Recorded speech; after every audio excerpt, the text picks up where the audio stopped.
doctrinaire.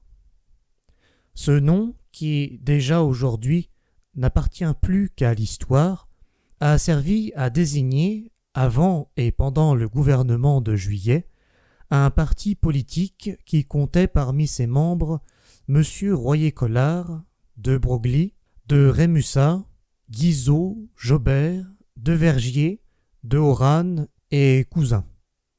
Le parti doctrinaire qu'on n'a jamais défini, mais dont on a pu pendant longtemps constater l'influence, avait pour chef M. Royer-Collard. C'est à lui que se rattache la fameuse dénomination.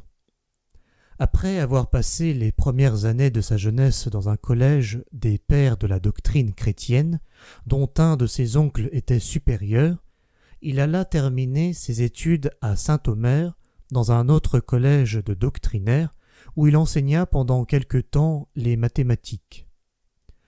En 1816, M. Royer-Collard prononçait à la Chambre un solennel discours où il insistait, dans cette forme dogmatique qui caractérisait sa manière, sur les véritables doctrines.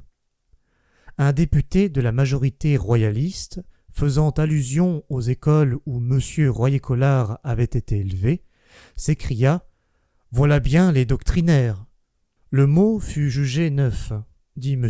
de Loménie, et il resta comme définition, sinon claire, du moins absolue, de la fraction politique dirigée par M.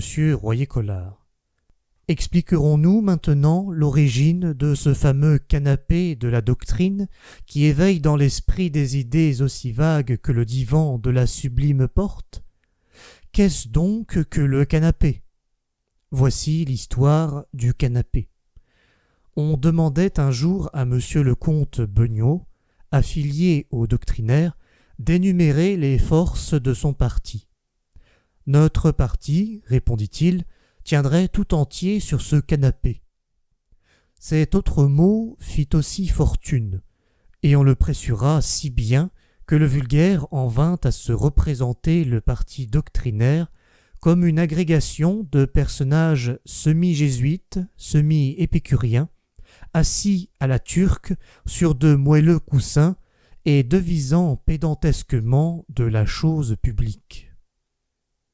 Quant au sens politique du mot doctrinaire, nous déclarons en toute humilité ne le pas savoir.